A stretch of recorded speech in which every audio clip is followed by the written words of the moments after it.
Hey everybody, we're live right now at Paste Studios with Lou Doillon. Lou, thank you so much for being here. Thank you. Yeah, we appreciate it very much. And sound check, it sounded great so far. So we're looking forward to sharing what you do with our whole audience on the internet right now. Hello.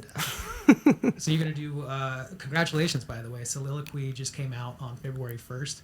And so that exists in the world. You're going to play two off of that one. You're going to take a dive back to 2012 and play one off of Places. Absolutely. As well. Can you tell us what you're going to start out with? I'm going to start with I See, which is, it's thanks to that song that I think I signed a record deal and that this whole thing started. So that's it's a bit my baby, and I guess that it's as close as I ever got to having a single. So that's my single from Places. Mm. All right, we'd love to hear it. Okay.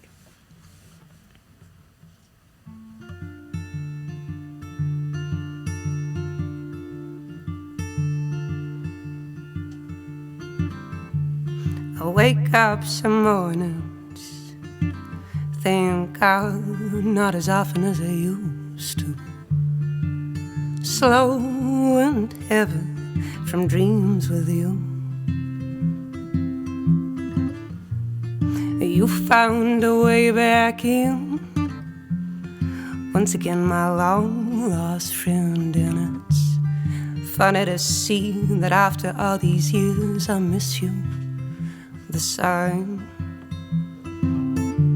So I drag myself to the corner cafe, and for a second I see you there, like in the good old days. And I wonder what you're doing. What are you up to these days? I sometimes wish you would call me, but then I wouldn't know what to say.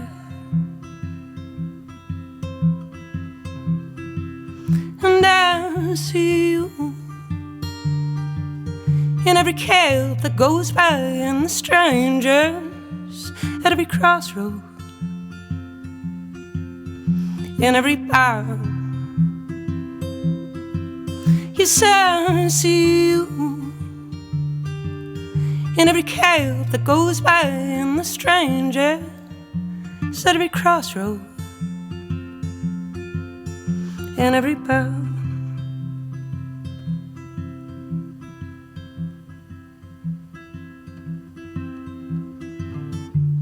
It takes a glass or two for it to settle down,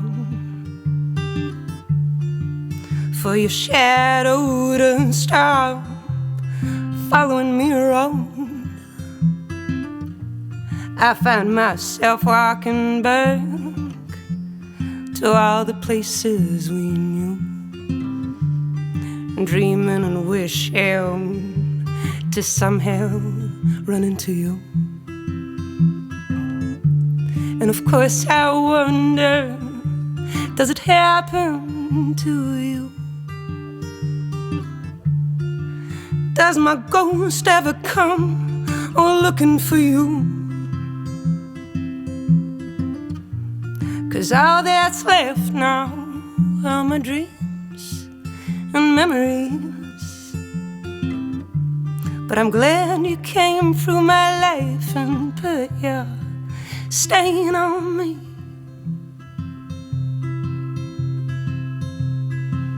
And I see you in every cab that goes by, and the strangers at every crossroad, in every bar. Yes, I see you in every cab that goes by, and the strangers at every crossroad, in every bar. Yes, I see you in every cab that goes by, and the strangers at every crossroad, in every bar.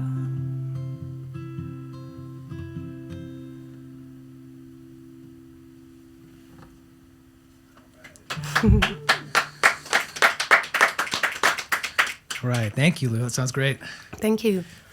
So that one was off of the EP ICU, and then was included on Places, right? Absolutely. Can we talk a little bit about what the production of Places was like versus what Soliloquy was like? So I know you brought in some outside producers for the first time. Is that true on Soliloquy?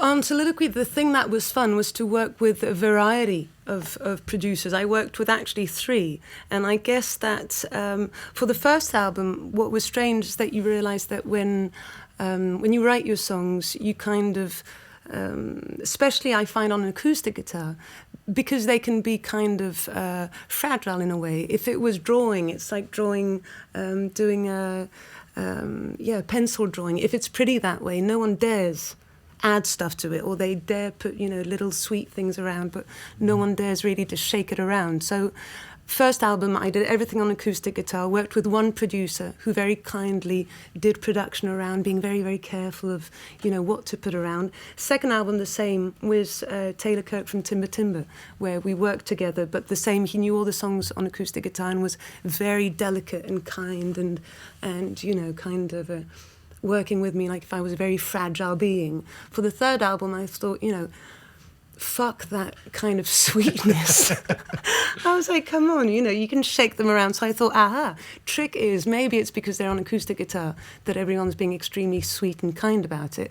So I went into a studio, recorded them only with drum and vocals, with a tiny bit of guitar, electric guitar, didn't allow myself to play any of the songs as you're going to hear them as they were on an acoustic guitar, and send those to producers who, because they were bolder in a way, or a bit, could maybe support more pissed off production, I guess. That's amazing. So it was no different than working with the producers. It was you that changed. Like you sort of psyched out the system and presented them with the thing that. Yeah, I guess so. Because I saw the thing. I suddenly realized, I thought, because I draw a lot, I think I really understood it like drawings, where I thought there is a limit to what you can do when you have a very nice kind of, I don't know how you say fusain when it's done with burnt wood. Charcoal. When it's a beautiful charcoal drawing, no one's going to dare do anything about it. They'll add a tiny bit of stuff, but it's already there. Whereas if you start drawing with a marker, suddenly people can throw paint at it, can do collage or whatever it is. So there I needed them to be stronger, and also it was my curiosity to see if they could hold a bit of a more pissed off production. Right, so no sense of preciousness at all on any of these. I didn't want it. And then what was good was working with different guys, producers, who didn't know how many other producers there were, and who got really paranoid about it, which was extremely satisfying on my part. And to kind of reverse the situation where suddenly they were all like, how many other producers are you working with? And what's wonderful with Panic is that people really fantasize like insane stuff, Maybe I was working with the biggest American producers of all time, which obviously I wasn't, but never mind, it got their imagination going. That is amazing. So, oh wow! And thank you for sharing those secrets with us. Tips. I might have played that a little bit closer to my vest if I were you, but now we know. Thank you for sharing that with us. That's amazing. So speaking of the drawings that you do, does this segue perfectly into the second song? Are you going to do It's You next, or are you going to do something else? Yeah, we can.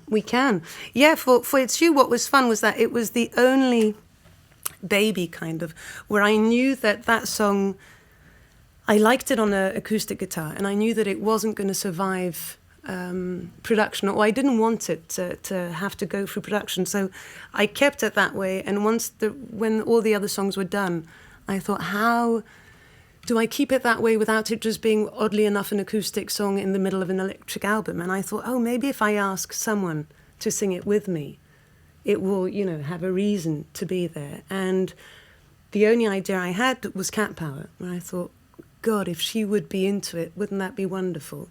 And she was. So I'm going to sing it by myself, which is less good than when she's singing it with me, because she does the most insane vocals around. But so, yeah, here is It's You.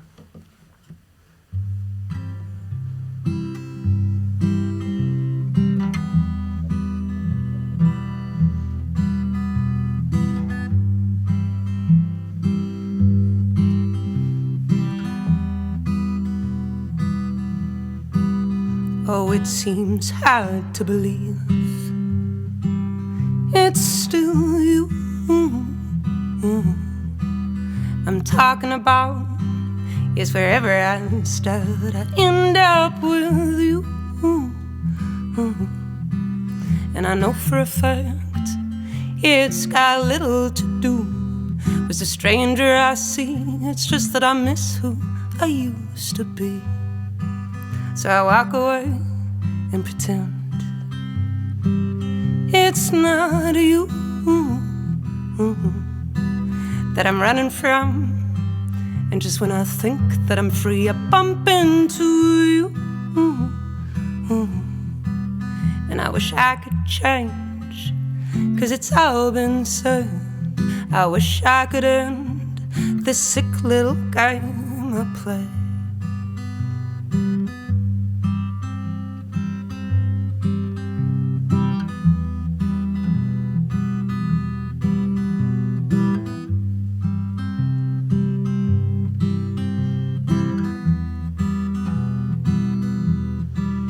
I know for a fact it's got little to do with the stranger I see. It's just that I miss who I used to be.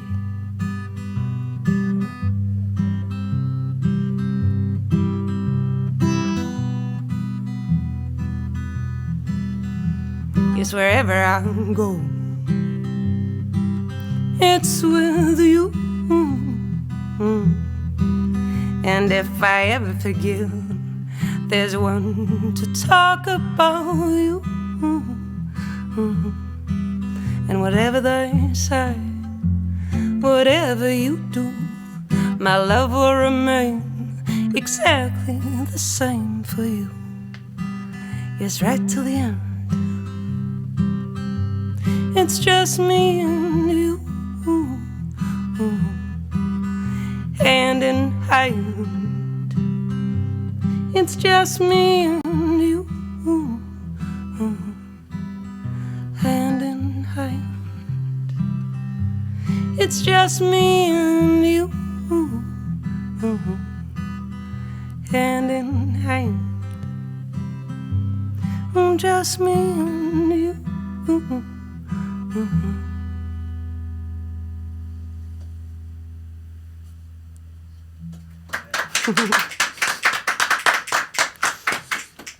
I think it holds up beautifully. I know that you have it in your head completely associated with Kat's voice as well, but for me, I'm not obviously as familiar with the album as you are, who created it. It holds up absolutely beautifully in a solo arrangement. Yeah, thank you. So we hopefully everyone who's watching right now gets a chance to check out the video for that, which came out just a little over a week ago. Yeah. It's you, and it's maybe a nod to Michelangelo, to the Sistine Chapel, maybe a little bit. There's just this massive scale drawing of fingers touching. And, well, it was. I wanted. What's great was doing it's like now when you do things live, it does tense up in a way. So I thought, let's do a live drawing. And I thought, well, if I do a drawing like I do them at home on my computer, I mean, with the camera above my table, I thought, well, I've done that already, and it's not scary anymore because I'm used to it. And I thought, oh, what could I do to really scare myself? And so I called my manager and I said, can you find a place, a massive space, where I could just roll paper on the ground and do a drawing on the same amount of time as the song, and just find a camera to film it from above. And he said, well, how big are you thinking? And I said, well, the size of a room. And he said, well, that means we need a lot of space to be able to put a camera on top. So he found a parking lot outside of Paris where they have huge, all the buses for touring.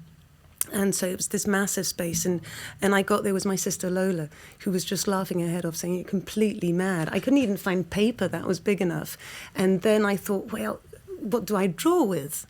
I'm always doing it with ink, but what size ink do I need? So I went and got these massive Japanese brushes, and suddenly the heart was just pounding like mad. On top of it, of course, I had 10 truckers who suddenly sat down on a bench, chewing gum, looking at me, thinking, what's the crazy lady doing? I was in the white dress, freezing cold. It was the first day of snow in Paris in this massive parking, and we did it 5 times. because I couldn't physically, do more. And it was really thrilling because till the end, I had no idea what it was looking like. It was just doing it without any reference below. And I was doing it with my hand. So that's why I'm taking weird positions. And I was just, so you look at your hand and you think, what? It has to be the size of this carpet. It's never going to work. And so even the size of, the nails, everything was out of proportion. And 3 of them were really dodgy. 1 or 2 held up. And so I did one that we kept and gave for fans, I think. And funny enough, which was nice, the second one we gave to all the truckers who stopped giggling at one point and were actually quite impressed, which was lovely. They all came around, and so I did a picture with them behind the huge hands that they've got now glued in their parking lot outside of Paris. Nice. I was just about to say, I hope there is a behind-the-scenes shot with you and your mop full of paint and a bunch of truckers slowly, you endearing yourself to the truckers slowly. Hopefully on their website. Yeah. And that was one thing that I did want to ask you about is that you're active in a number of different media other than as a recording artist, drawing clearly. But what was it like for you starting career as on cinema sets, on theater stages, and then transitioning over to music? I mean, do you still have a foot in both worlds, or are you concentrating on the music exclusively right now? I do, but I guess that the hard thing would be that because I'm a singer-songwriter, you kind of have to try to understand what you are and impose what you are, as opposed to all the jobs that I did before, which had to do with being generous enough to completely follow through not anyone's, obviously, but someone else's fantasy, in a way. So when I did the first album, I was supposed to play Chekhov's Seagull in Avignon, which is the biggest festival for theatre and the snobbiest one and the most kind of the Oscar of what you want to do when you're an actress. And I realised that I couldn't spend all day in a studio being slightly bossy, as we've understood, with people around, and then being completely schizophrenic and being able half an hour later to be generous enough to completely forget about my sense of taste, of what I want to do, and be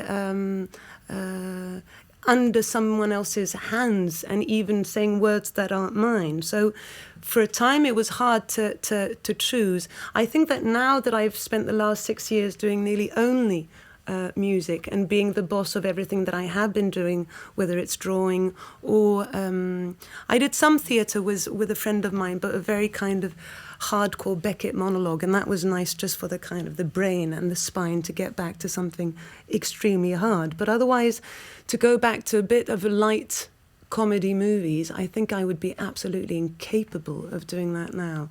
It would be very hard. What's fun is now to be in movies in a different way. I got a phone call from Jean-Marc Vallée, who's a director that I really, really like, Canadian director who did many massive movies in America. And he called me up and I thought, wonderful, it's for a role. And he said, I've got this movie with Naomi Watts and Jake Gyllenhaal. And I thought, yes, and I would love to use one of your songs in the movie. I thought, what?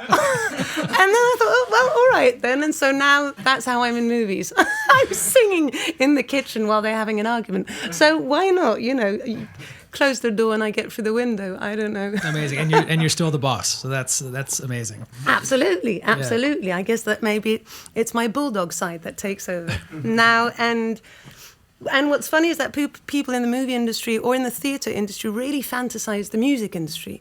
So now people get really freaked out and they're like, oh, she's on tour and she goes on stage. So already I think they were slightly freaked out, but now it seems to be over. I try. So your stock is just rising in both worlds. As soon as you make way into one, then everybody wants you back. So sometimes it works that way, but I wish they would see me as a little Bambi, but clearly they don't. They see me as the big bad wolf. So, never mind. Well, we will stay tuned. We're looking forward to see what happens next. And so congratulations again, because Soliloquy exists. It's out in the world, and you're going to play a third song from it right now. Can you tell us what's coming up third? It's going to be Flirt, which I didn't mean to play this one, but actually I thought it could be quite fun because it's one of the songs that even the producers didn't hear on an acoustic, because I just started doing it with nearly boots and vocals. So I could sing it that way, but it would be, slightly boring. So I'll try to remember how it was. Already capo 4 is a better idea. And yeah. So it's called Flirt. And I thought that I wrote it about compulsive guys in nightclubs flirting with everyone and being really dodgy. And once I'd written it, I think it's about me being really dodgy in clubs. I don't know. At this point, I don't know. This is a mirror song. This is about flirts. You, me, everybody.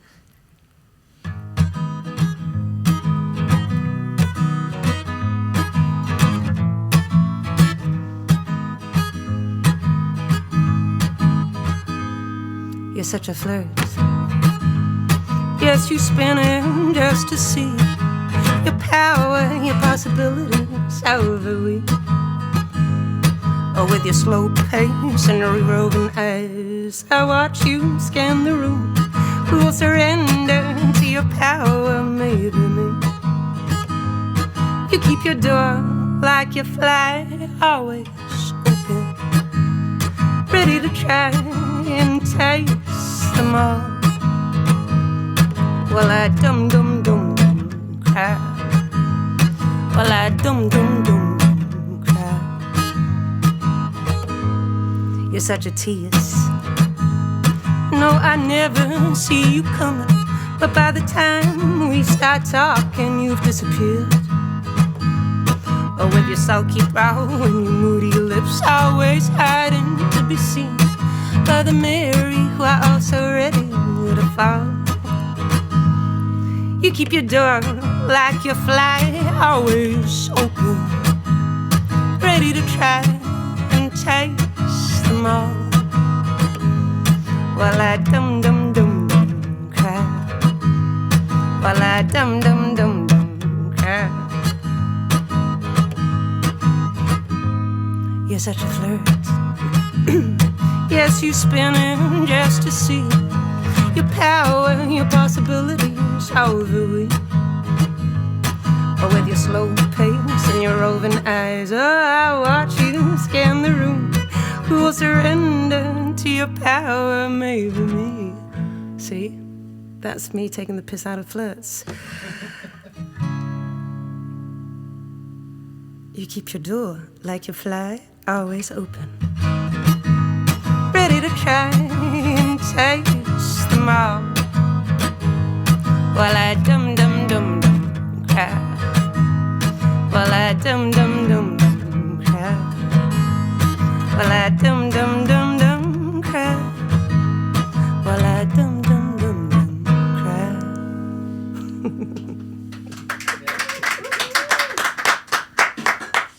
The spirit of the evil flirt attacked me once again. Lou, this was amazing. Thank you again for coming and sharing these 3 songs with us. Thank two you. of them were from a soliloquy, which is out right now, just came out on Barclay Verve. And thank you. It sounded great. And tour safely as well. So you've got Western European dates from late March through mid-June. Yep. All of it is up on loudoillon.fr. Absolutely. And back here in the U.S., you're going to be in L.A. on June 28th, and then Great American Music Hall in San Francisco on the 29th. And so everybody. And Poisson Rouge in New York. And when's that one coming up? It is happening, and it's on loudoillon.fr. It's happening. No, I nearly think I know. It's by the end of. It's all 1st of July. 1st of July. There you go. All right. Quick turnaround from the Great American Show out here. Those are both wonderful clubs. We've got a bunch of tapes from the Great American Music Hall sitting on shelves. This is just wonderful. Yes. So tour safely and enjoy all of them. And thanks again for coming through and doing this. Thank you for having me. Right. Thanks.